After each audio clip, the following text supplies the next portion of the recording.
Good afternoon, everyone. My name is Cyril Matthew, and I'm the Chief Operating Officer at Zero Hash. We're a crypto as a service infrastructure company, which we can double click to later in this talk. But we're really excited that you're joining us for this brand new series.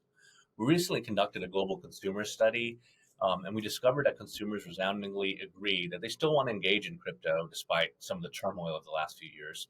But one key point that came out was that they want to do so with brands that they trust and brands that they use every day. And so, with that insight in mind, we're bringing you the best stories from Web2 or non crypto native brands. We're not only building crypto strategies, but executing them and generating incredible results.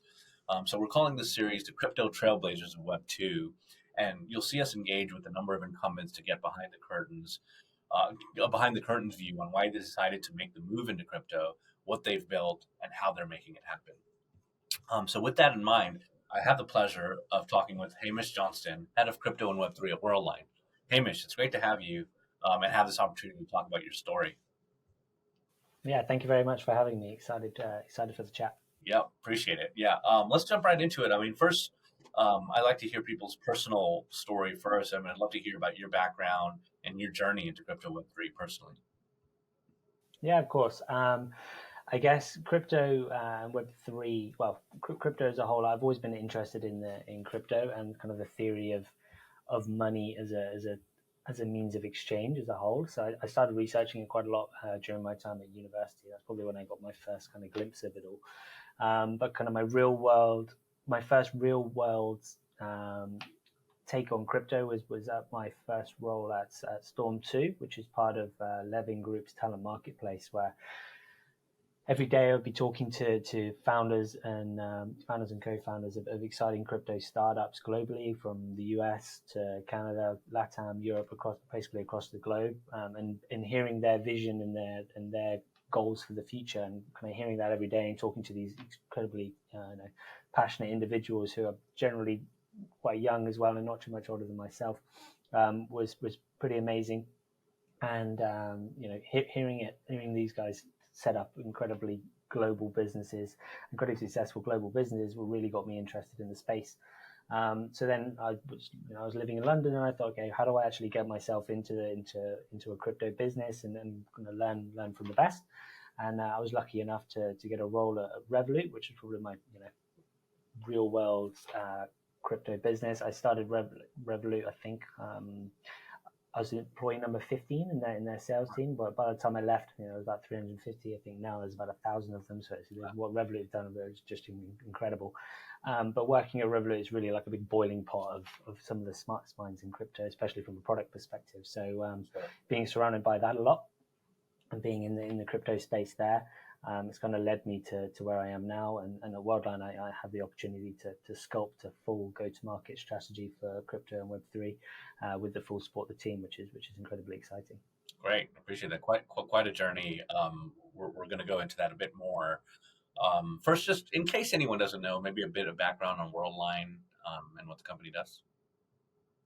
Yeah, of course. So Worldline's a traditional payments company, if you like, or a global acquirer. So we're a big business. I think roughly 25,000 people now globally, separated across lots of different departments. So we grew a lot from mergers and acquisitions. A famous one was Ingenico, Bambora in the past. So generally speaking, Worldline's bread and butter is helping businesses scale a robust payment strategy and accept credit and debit card payments globally.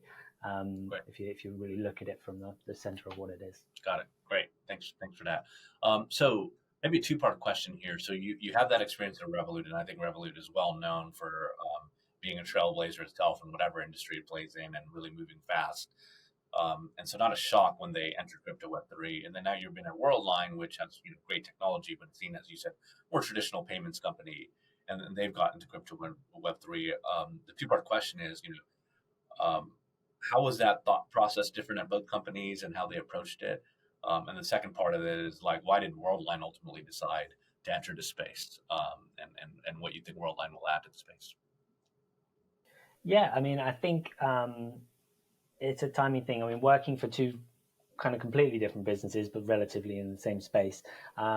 as a whole, I get the question quite a lot, but they're both thinking about the crypto and Web3 space the same. They both have the same thoughts, but companies like Revolut probably have a little bit more of an opportunity to dive on it quickly. So the main real difference is speed.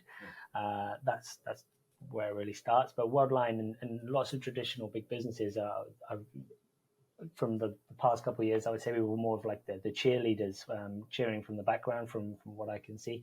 You know, even when I talk to the kind of VP levels at Worldline, everyone knows what's going on in the crypto space. Everyone's very interested about the crypto space, and they have been for years. Now it's just kind of a now or never, I guess, for Worldline. I think the industry's developed and evolved enough, and with enough regulation and not as much grey space, the Worldline can now really look at taking a full go-to-market strategy and diving into the industry properly. I think realistically, the next couple of years, it's been the scale-ups and the Trailblazers that have done a lot of the legwork for crypto and Web3 as we've developed. But I think over the next couple of years, it's up to the big industry players like ourselves to look at adopting Web3 tech. It's clearly here to stay. And I think the rate at which big PSPs and big payments companies and the big incumbent banks adopt crypto and Web3 is going to directly correlate to the growth of the industry as a whole. So I think being part of one of the big business like Worldline is going to be very interesting over the next couple of years to see how it all develops. Yeah, no, that's great. And yeah, I mean, my commentary on that is that while Revolut surely moves quickly, and I hate to sound cliche, but I personally think we're still very early in crypto and Web3's journey, and I think Worldlines, but considering the historical business, actually relatively moving fast, which is why companies like us are excited to see that. That's part of Zero Hash's thesis is more fintechs, more Web2 brands will enter the space, and we're hoping to play a role to help bridge kind of their gap when they get there.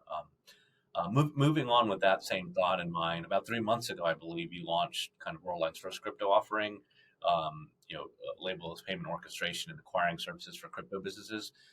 Can you double click on what set of products those are, what capabilities you brought to the market, and kind of your thesis there?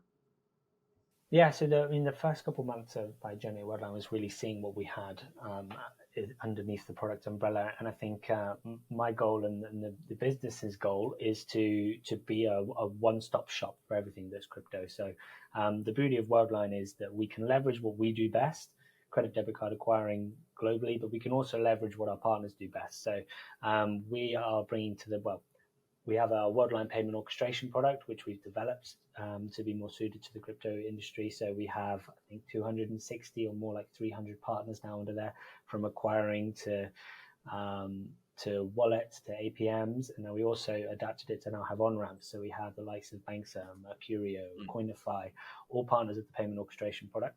And then if you wanted to go a little bit deeper, we also have the Worldline acquiring, in-house acquiring in there as well. So if you're a crypto exchange or a crypto platform wallet, you can do an integration with Worldline payment orchestration, have up to 260 APMs. You can have your APMs, your on-ramps, and your acquiring all under one umbrella. And that's basically what we're trying to do. We're trying to be the one-stop shop that has everything. And that's kind of what sets Worldline apart, is basically we're not shy of partnering with scale-ups and some businesses that people might consider even our competitors. We really just wanting to kind of bring in everything together and make it easier for the merchant. Yeah, thanks for that. And for the non-payment geeks here, maybe just one or two more lines. You started alluding to it about what you mean by orchestration. Is that pulling in whatever payment provider that they may be using and all managing through Worldline? Can you expand on that a bit more? Yeah, of course.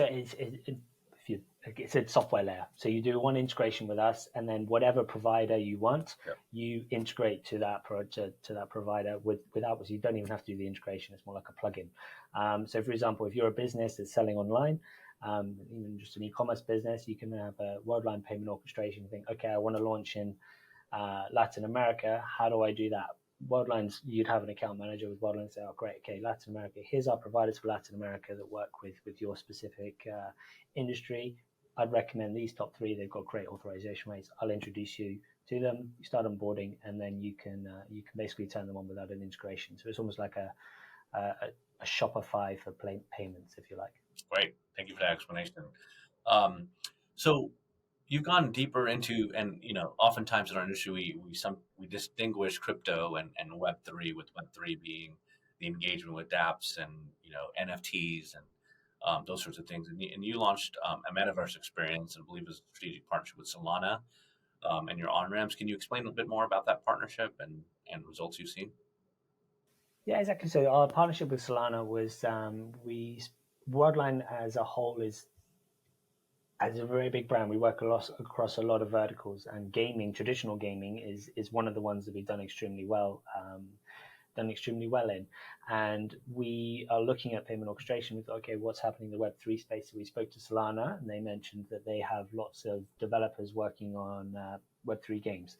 And payment orchestration is always a perfect opportunity for these scale ups who probably are, they don't want to focus on payment integrations. Realistically, it's a little bit boring.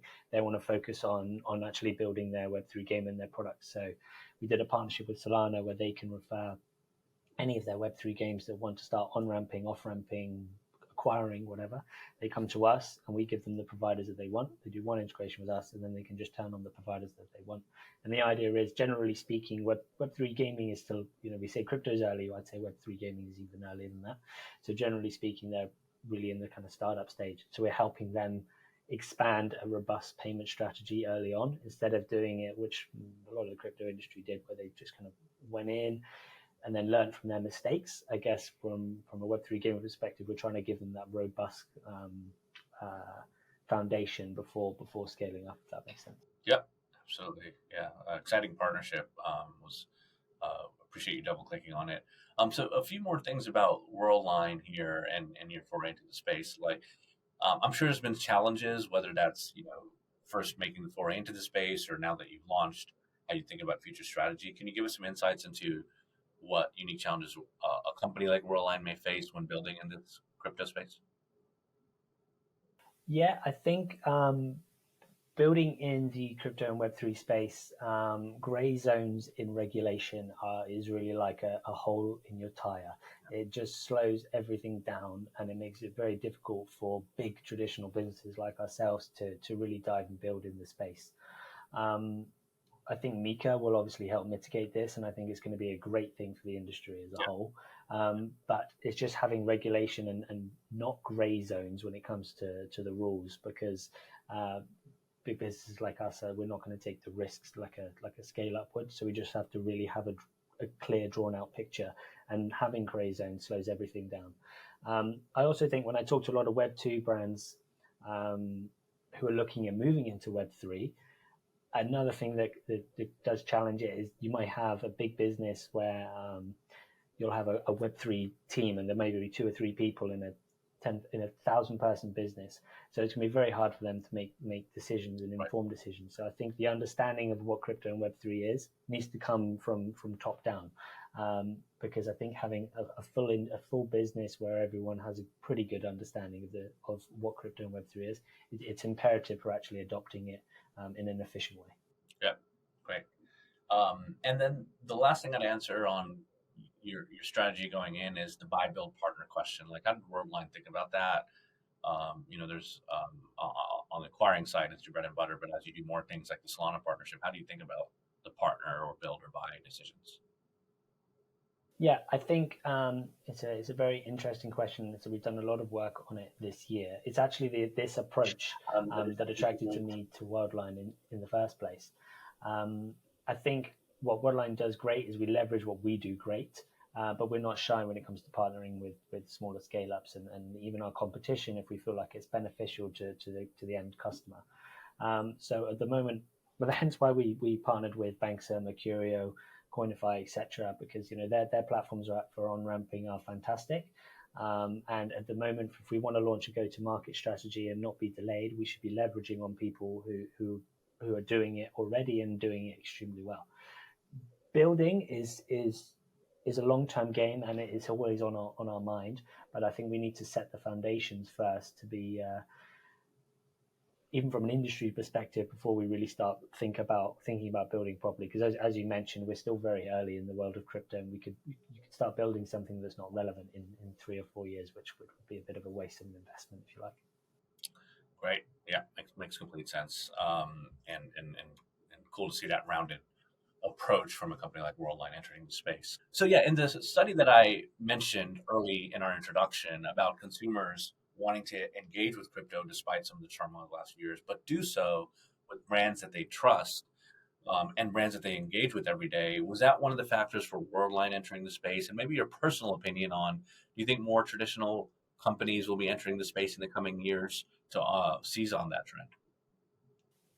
Yeah, I definitely think that that's exactly where the industry is going. It's Worldline is definitely a trusted brand, and it's exactly that we're trying to emphasize. In what we're trying to do, we're trying to bring a stable, robust payment infrastructure to a fast evolving business and evolving industry. And I think trust as a whole is going to be imperative. I think um, not that you should be trusting traditional banks over scale up banks, but when big banks start to adopt crypto as a whole, and you'll see it more on consumer debit balances and things like that, then I think it's going to be a game changer for the whole industry. It's now unarguable that the tech is here to stay, and it's a bit of a blockbuster effect all over again. If you don't acknowledge and acknowledge the space and the technology and the fact that the industry is changing as a whole, you're just going to be left behind.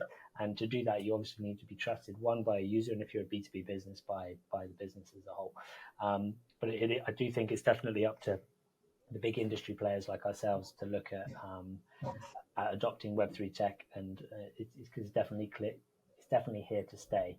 And as I mentioned before, I think the rate of which big businesses adopt crypto is going to directly correlate to the growth of the industry as a whole. But we need to do it in a trusted manner. Yeah, yeah. I totally agree. I think that's how we see mainstream adoption. So what excites you moving forward, Hamish, about the future developments in crypto Web3? Is there one particular trend that you see that you're excited about, and anything you could share about Worldline's future plans? I know there's probably some things that are confidential, but how you're generally thinking about the space and future development. Yeah, of course. I mean, Worldline as a whole, there's about a couple of pronged approach, if you like. So we're looking at continuing to grow and expand our internal offerings. So obviously we've got Worldline's in-house acquiring that we've got. We're looking at expanding the product and seeing where we can do that with one Web3 tech, and how can we tackle different areas of the industry as a whole.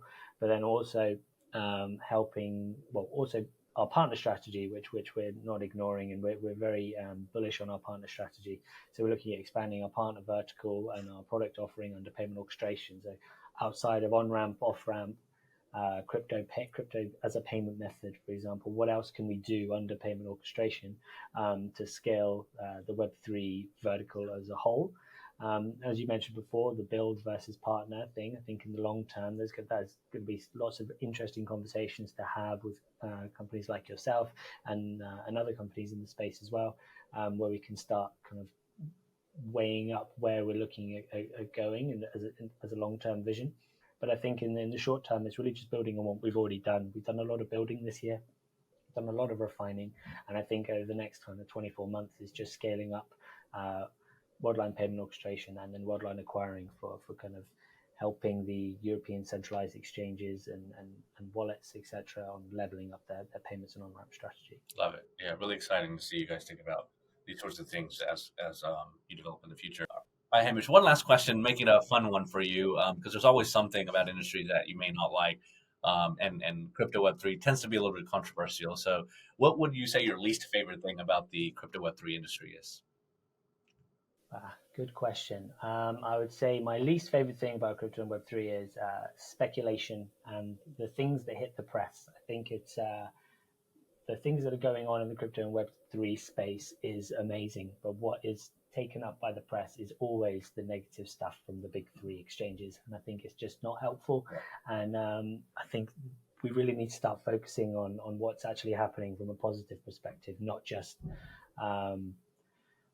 the exchanges getting attacked by the SEC or things along those lines. I think from an industry perspective, we should start really kind of celebrating the wins, not just kind of all the madness that's going on as well. Great. No, I love that answer. And just rounding this out, because I promised early on that I would explain what zero hash is. We agree with that thesis. It's just less speculation, more utility-driven use cases. That's why we're excited about companies like Worldline entering the space. As part of our thesis, we're very heavily regulated, 48 plus money transmission licenses in the U.S., bit license holder from the New York DFS in New York, and increasingly soon to be hopefully approved in the UK and Europe, and Brazil as well. And we just feel that more and more companies like Worldline entering the space will drive that utility and drive that real world use cases, which is why one of the reasons we exist.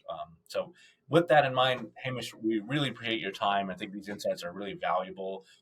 Again, like I said, companies like Worldline entering this space will be critical, we feel, for mainstream adoption. And the insights that we ran show that customers want to engage with companies like Worldline that they already engage with every day. So, we really appreciate you taking this time.